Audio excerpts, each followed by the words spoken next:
अन्यायी सरकार से पीछा छुड़ाने के पल का वो घड़ी आ गई है। कर रहे थे कि नहीं कर रहे थे इंतजार इनका पांडा चुकाने का? नहीं बताओ, सीख लिए बीजेपी से कसर बाकी रह रही है? कदे किसी के जी में होगी 5 साल और बरत के देख लें, सीख लिए।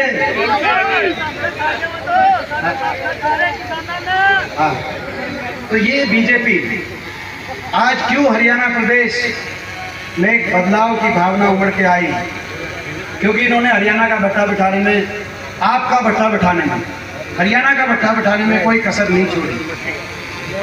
काफी कुछ हमारे भाई विजेंद्र ने आपके बीच में कहा। जो हरियाणा देश में 2014 से पहले विकास का प्रतीक था, खुशहाली का प्रतीक था, अमन चैन शांति आपसी प्यार भाईचारे का प्रतीक जो प्रदेश था, आज 10 साल की बीजेपी की इस खट्टर रूपी सरकार के बाद वो हरियाणा प्रदेश देश में नंबर 1 बन गया बेरोजगारी में। और ये हम नहीं कह रहे, भारत सरकार ने संसद में जवाब दिया। जैसे विजेंद्र भाई ने बताया, मैंने सवाल पूछा किस प्रदेश में सबसे ज्यादा बेरोजगारी है, मोदी सरकार ने जवाब दिया फरवरी में कि सबसे ज्यादा बेरोजगारी हरियाणा में 10 साल की सरकार के बाद। वो उनका ही रिपोर्ट कार्ड बीजेपी की सरकार बता रही है सेंटर।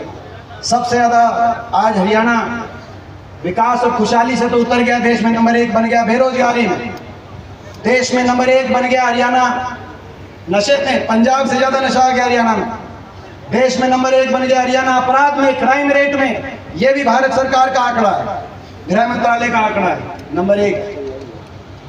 महंगाई 10 साल कमर तोड़ महंगाई, जनता की कोई सुनवाई नहीं। भ्रष्टाचार आपके सामने है, हर वर्ग को उलझा दिया इन्होंने। सही कहा, राजनीति ऐसी करी धर्म और जाति के नाम पर, भाई को भाई से उलझाने का काम किया सबसे पहला। लेकिन आज मैं कहना चाहता हूँ छात्रगांव से मैं कहना चाहता हूँ कि वो तोड़ेंगे लेकिन हम जोड़ेंगे, ये आज मैं कहना चाहता हूँ। छत्तीस बिरादरी, हर धर्म एक साथ मिलकर हरियाणा का भविष्य निर्माता बने। वो तोड़ेंगे लेकिन हम जोड़ेंगे, और जोड़ने की जो भावना है वो कभी परास्त नहीं हो सकती, क्योंकि वही इंसानियत की भावना है। वो तोड़ेंगे हम जोड़ेंगे। उलझा दिया हरियाणा के नागरिकों को, उलझा दिया पोर्टलों में, आईडीओ में, family ID, property ID portal, उलझा दिया कि नहीं उलझा दिया? और नौजवानों को उलझा दिया कच्ची भर्ती में, कच्ची भर्ती, कच्ची नौकरी, सीटी में उलझा दिया। 2 लाख सरकारी पद समाप्त कर दिए, खाली पड़े। कौशल निगम ले आए, 1.5 लाख बच्चों की बिना पेंशन, बिना रिजर्वेशन, बिना मेरिट बैकडोर से सरकार खुद ठेकेदार बन गई, कौशल निगम में लगा दिए बच्चे। फौज की भर्ती में अग्निवीर आ गया, वहां भी कच्ची भर्ती। हरियाणा का नौजवान जाए तो जाए कहां? और पिछले 2 साल से तो इन बच्चों की ऐसा शोषण हुआ बच्चों के साथ। पोस्ट निकाल दी, 25,000 कभी 50,000, बड़े बड़े दावे करते थे। पहले खट्टर साहब करते थे, फिर खट्टर साहब बदल गए तो नायब सिंह जी कहते थे कि पहले कहते थे लोकसभा से पहले रिजल्ट डिक्लेयर करके ज्वाइनिंग करा देंगे इन बच्चों का। कितना बड़ा शोषण। फिर बोला लोकसभा चुनाव हो गया, लोकसभा चुनाव के बाद कराएंगे। और फिर बोला कि भाई लोकसभा चुनाव के बाद विधानसभा से पहले करा देंगे। फिर बोला विधानसभा चुनाव डिक्लेयर हो गया, विधानसभा चुनाव के बाद कराएंगे। जैसे सनी देओल की एक पिक्चर आई थी, आपको याद होगा, तारीख पे तारीख, तारीख पे तारीख, तारीख पे तारीख। 5 साल तक इन नौजवानों को मिली तारीख पे तारीख, तारीख पे तारीख। कांग्रेस की सरकार आएगी, मेरिट पर, जॉब कैलेंडर से, भर्ती विधान से पारदर्शिता के साथ भर्ती कराएंगे और देंगे ज्वाइनिंग पे ज्वाइनिंग, ज्वाइनिंग पे ज्वाइनिंग, ज्वाइनिंग पे ज्वाइनिंग। नौजवान साहब और आप बताओ, कोई जींद जिले में, कोई आपके इलाके में या पूरे हरियाणा में 10 साल तक इन्होंने कोई बड़ा काम किया हो, कोई बड़ी परियोजना लाए, कोई बड़ा इन्होंने कोई औद्योगिक क्षेत्र लगवाया हो बीजेपी ने, कोई बड़ी यूनिवर्सिटी बनवाई हो, कोई बड़ा काम किया? काम कुछ किया नहीं, हर वर्ग को उलझा दिया। गरीब आदमी की स्कीम सारी खत्म कर दी। 100 गज के प्लॉट की स्कीम, मकान की स्कीम, ऐसी समाज, बैकवर्ड समाज के परिवारों के लिए जो कांग्रेस की सरकार में चल रही थी, वो स्कीम्स खत्म कर दी। काम किया नहीं, लेकिन काम बिगाड़ दिया हमारा। ये एक ऐसी सरकार साबित हुई जिस सरकार में हर वर्ग को सड़क पे आना पड़ा और हर वर्ग का अपमान इस सरकार में हुआ। अपनी मंडी व्यवस्था की और एमएसपी बचाने के लिए किसान को 1 साल तक आंदोलन करना पड़ा, 1 साल तक सड़क पे आना पड़ा। देश के इतिहास में अगर काले अक्षरों में कोई एक ऐसी सरकार मानी जाएगी जिस सरकार में 1 साल तक किसी एक वर्ग को सड़क पे बैठना पड़ा, 750 शव इन धरनों से वापस आए, 750 शव इन धरनों से वापस आए। हम एक के घर जाते थे, कोई शव वापस आता था उचाना हल्के में, कोई आता था नारनौंद हल्के में, कोई कलोई हल्के में, कोई जुलाना हल्के में। हम एक परिवार के जाते थे, आंसू पोंछते थे और देश की पार्लियामेंट में जाकर जब देश की सरकार के आगे कहते थे कि कम से कम अगर इन परिवारों के लिए, इन किसान के लिए अगर आपकी मांग नहीं मान रहे तो सहानुभूति के 2 शब्द तो कह दो। 750 घर उजड़ गए, वो भी किसी का बेटा था, वो भी किसी का बाप था जो वापस नहीं आया धरने से। सहानुभूति के 2 शब्द कह दो, लेकिन बीजेपी ने सहानुभूति के 2 शब्द भी किसान के लिए कहे नहीं। आप अंदाजा लगा सकते हो कितना एक अहंकार और कितना अन्याय, क्या कसूर था देश के किसान का। सरपंच गए, सरपंचों पे लाठीचार्ज, कर्मचारी गए ओल्ड पेंशन स्कीम के लिए, कर्मचारियों पे लाठीचार्ज, आशा वर्कर आंगनवाड़ी गई, उन पे लाठीचार्ज। क्या कसूर था हमारी बेटियों का? 6 ओलंपिक विजेता बेटियां, ओलंपिक मेडल विजेता बेटियां, क्या कसूर था उन बेटियों का? 6 महीने तक दिल्ली की सड़कों पर बैठी रही केवल इस बात को लेकर कि न्याय मिले। उनके साथ गलत किया गया, एफआईआर तक दिल्ली पुलिस ने दर्ज नहीं करी। वो दिल्ली जिसमें दिल्ली पुलिस में ज्यादातर अफसर और सिपाही हरियाणा के हैं। हम जाते थे, पूछते थे तो कहा भारत सरकार की तरफ से एफआईआर नहीं करेंगे।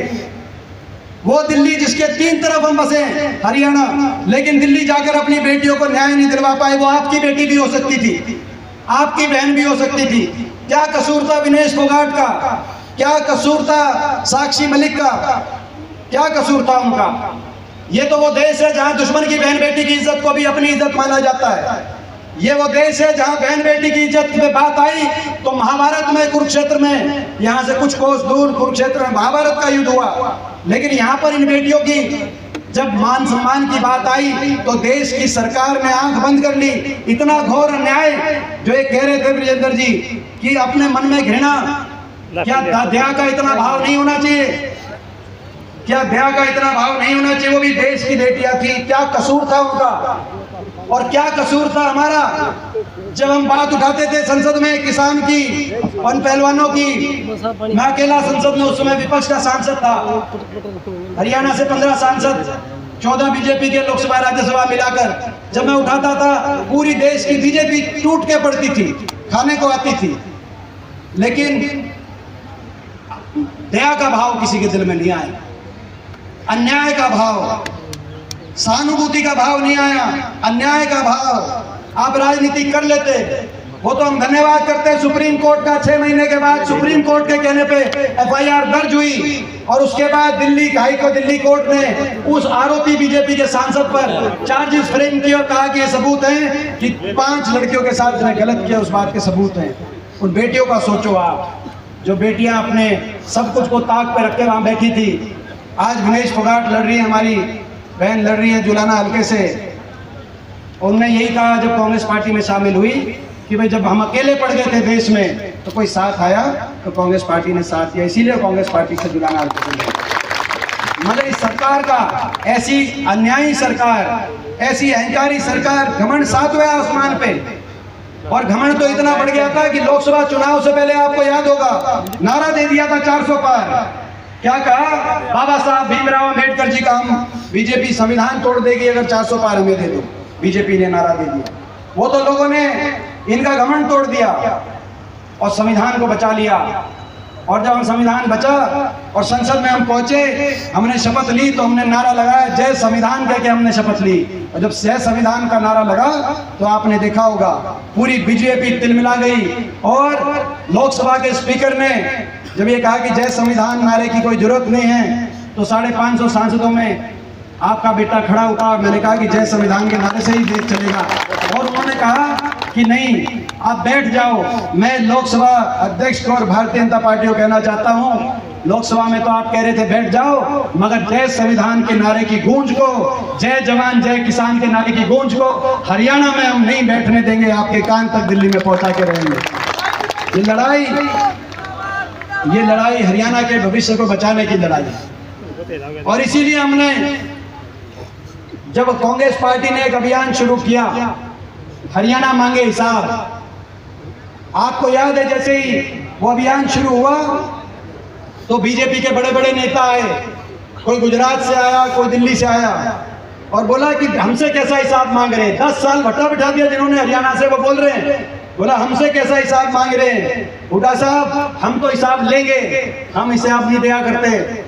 मैं बीजेपी के उन नेताओं को जो आगे उनको बताना चाहता हूं, आपका कहीं और काम चल जाता होगा बिना हिसाब दिए, हो सकता है गुजरात में या कहां आपका काम चल जाता होगा, लेकिन यहां नहीं चलेगा, क्योंकि ये हरियाणा है प्रधान, हरियाणा है। हरियाणा का आदमी सीधा होता है, शरीफ होता है, हरियाणा का आदमी ठगा भी जाता है, ईमानदार होता है। हमको ठग सकते हो जरूर, लेकिन जो ठग के जाता है उससे हम हिसाब लेना भी जानते हैं और उससे हिसाब चुकता करना भी जानते हैं। हरियाणा है।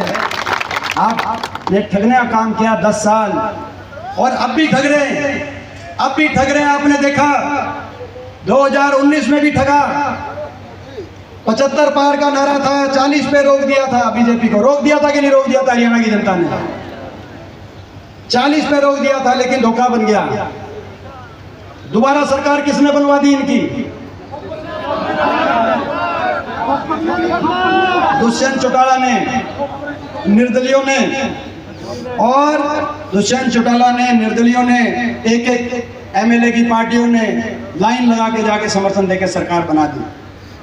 आपको याद होगा, आपने वो समय भी देखा होगा 2019 का, सरकार बना दी धोखे से। और अब भी आपके साथ आपने देखा, जब ये समझ में आ गया बीजेपी को कि हरियाणा में बीजेपी के खिलाफ वो का रुख हो गया है, और हरियाणा के कोने कोने से एक ही आवाज आ रही है कि बीजेपी जा रही है और हुड्डा साहब के नेतृत्व में कांग्रेस पार्टी आ रही है। तो ये बात बीजेपी को समझ गई, समझ में आ गई, उनके गले उतर गई। उनने क्या किया कि इलेक्शन से 1 हफ्ते पहले अपने मुख्यमंत्री को बदल दिया। बदल दिया कि नहीं बदल दिया? जिस सेनापति को 10 साल कमांड आपने सौंप रखी थी अपनी फौज की, जिस सेनापति के कमांड में हरियाणा का बट्टा बैठ गया, जब युद्ध की घड़ी आई, युद्ध का बिगुल बजा, युद्ध के दिन का सूरज उगा, उस दिन बोला घोड़े से ही सेनापति को उतारो, दूसरे को बिठाओ। यही बात बनी। और उप मुख्यमंत्री बदल दिया, अपना उप मुख्यमंत्री बदल दिया, बस हटा दिया। और जिस दिन हटाया गया उस दिन इस समझौते की पोल खुली। आपको याद होगा, मैंने कह दिया था कि ये हरियाणा को लूटने का समझौता है। और फिर सिरसा की रैली में दिसंबर में मैंने कह दिया था इनका समझौता तोड़ने का समझौता हो गया, कि इनके कैंडिडेट आएंगे, अलग अलग तरीके से कैंडिडेट आएंगे, और कांग्रेस की वोट को काटने के लिए अलग से साजिश षड्यंत्र रच के कैंडिडेट आए। मैंने कह दिया